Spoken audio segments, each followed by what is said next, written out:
دوبارہ سے اٹھیں گے یا خود سے کوئی خلافت راشدہ کا نظام قائم ہوگا؟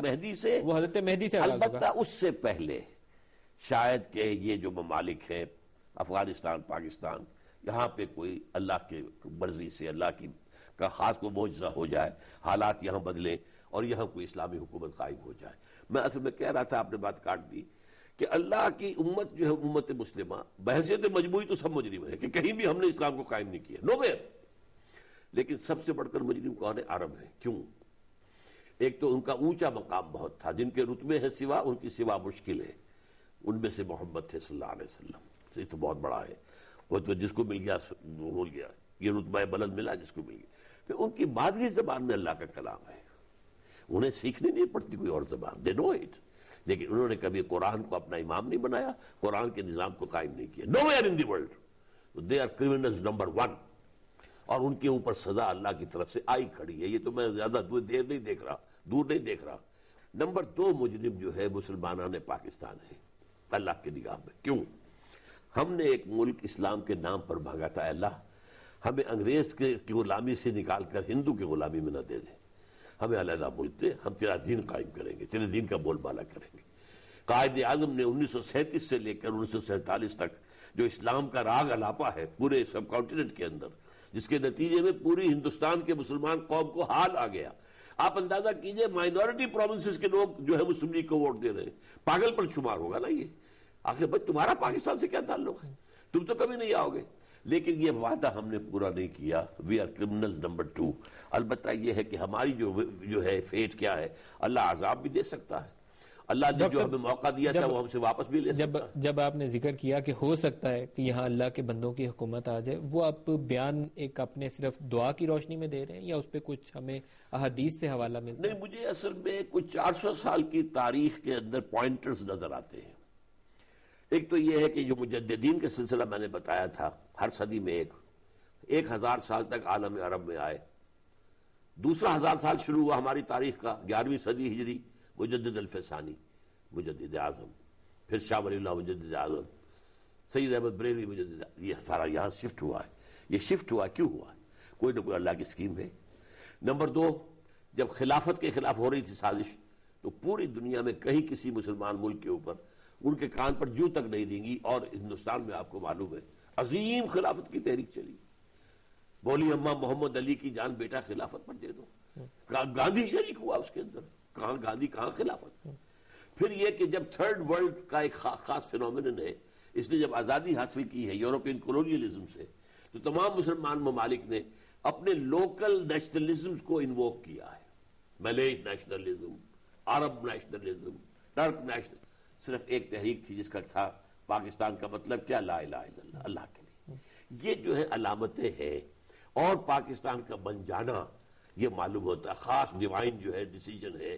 اس لیے کہاں گاندھی اور کانگریس جیسی جماعت، مسلم لیگ تو کوئی اس کا مقابلہ تھی نہیں۔ ڈاکٹر صاحب پروگرام کے اینڈ کی طرف جا رہے ہیں ہم، حضرت عیسیٰ علیہ السلام کی ان کے دور تک پہنچ جائے تھے، ان کا 40 سال کا دور ہے۔ حضرت عیسیٰ علیہ السلام آئیں گے، کریں گے کیا؟ ان کا اصل کام کیا ہے؟ یہودیوں کا خاتمہ۔ اس کی وجہ کیا ہے؟ حضرت عیسیٰ بھیجے گئے تھے یہود کی طرف، رسولاً الی بنی اسرائیل۔ ان کے بارے میں جو سابقہ انبیاء بنی اسرائیل کی پیشن گوئیاں تھیں کہ ایک نجات دہندہ اللہ تعالیٰ بھیجے گا بنی اسرائیل کے لیے، مسیح، وہ آ گئے حضرت مسیح۔ یہود نے نہیں مانا، انہیں باسٹرڈ قرار دیا، انہیں واجب القتل قرار دیا، جادوگر قرار دیا، ان کے معجزوں کو کہا یہ جادو ہے، اور انہوں نے اپنے بس پڑتے سولی پر چڑھوا دیا رومیوں کے ہاتھوں۔ چاہے اللہ نے انہیں بچایا ہے، جو بھی شکل ہے وہ ایک علیحدہ ہے، اللہ نے آسمان پر اٹھا لیا۔ لیکن یہ قانون اللہ کا تھا کہ جس کسی قوم کی طرف اللہ رسول بھیجتا تھا، وہ اگر رسول کو ریجیکٹ کر دیتی تھی بحیثیت مجموعی، تو قوم ہلاک کر دی جاتی تھی۔ یہ قانون ابھی پورا ہونا تھا، اس کو اللہ نے گویا کہ جس کو کہتے ہیں کہ یہ ڈیسیجن جو ہے ڈیفرڈ ہے، وہ معاملہ اب حضرت مسیح خود آئیں گے اور اس خاص جنکچر پر، جبکہ وہ مسلمانوں کے خلاف جنگ ہو رہی ہوگی، اور اب جو ہے یہودی میدان میں آئے گا، اس مسیح الدجال کی لیڈرشپ میں حضرت مسیح آ کر اسے قتل کریں گے۔ پھر یہودیوں کا قتل عام ہوگا، وہ سزا جو ملنی چاہیے تھی وہ اب ملے گی۔ یہ حضرت عیسیٰ علیہ السلام کا زمانہ 40 سال اس کے بعد ہوگا، اور 40 سال کے بعد اس کے بعد پھر جو ہے ایک فیز ہے، زوال آئے گا، اور پھر اس کے بعد قیامت آئے گی۔ حضرت عیسیٰ علیہ السلام کے وقت کے بعد ایک دوبارہ زوال کا وقت آئے گا. عروج کا وقت وہ ہے جب امام مہدی کا ظہور ہو گیا, اس کے بعد حضرت عیسیٰ علیہ السلام آ گئے. اس کی عروج کی ہوئی حضرت عیسیٰ علیہ السلام کے آنے کے بعد, اور اس وقت پوری دنیا میں آپ کہہ رہے ہیں کہ اسلام کا بول بالا ہو جائے گا, اور اس 40 سال کے بعد لیکن دوبارہ سے زوال کا زمانہ ہے. اور اس کے بارے میں وہ کتنا لمبا ہے, کیا اس کے ٹائم فریم نہیں ہے, لیکن اس کے بعد پھر قیامت ہے.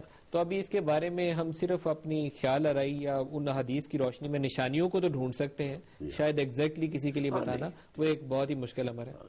حضرت مہدی کے حوالے سے اگر کچھ اور چیز آپ کے ذہن میں آتی ہو کہ لوگ جب اس ٹائم کو, اس زمانے کو جانچنا چاہیں, ایک کچھ تو وہ نشانیاں حالات آپ نے بیان کیے ہیں آج کل بھی جو مسلم دنیا کے, اس سے ہٹ کر بھی کچھ ذکر آتا ہے کہیں پہ کہ ہم جس کو آئیڈینٹیفائی کر سکیں؟ کہیں وہ دریائے عرفات کا ذکر آتا ہے, کہیں بڑے شہروں کی تباہی کا ذکر آیا, اس طرح کی بہت ساری چیزیں تھیں میں نے جو پڑھی. احادیث ہے, فرات میں ہے, وہاں سے سونے کا پہاڑ برآمد ہو جائے گا. اب اس لوگوں نے سمجھا کہ جو تیل ہے, اصل میں چونکہ پرانے زمانے میں ملکوں کے نام دریاؤں پر ہوتے تھے یا شہروں پر ہوتے تھے, تو یہ فرات سے مراد عراق ہے, تو ان کا اس سے تعلق نہیں ان چیزوں کے ساتھ, یہ علیحدہ واقعات. لیکن اینڈ آف دی ٹائم سے وہ ریلیٹ کرتی ہیں. ظاہر بات ہے کہ وہ ہے تو حصہ اسی دور کا, کیونکہ جب یہ چیزیں ظاہر ہوں تو اس سے یہ ہمیں میرے خیال میں ایک عام پاکستانی کو یا مسلمان کو. عراق پر کیوں حملہ کیا گیا تھا؟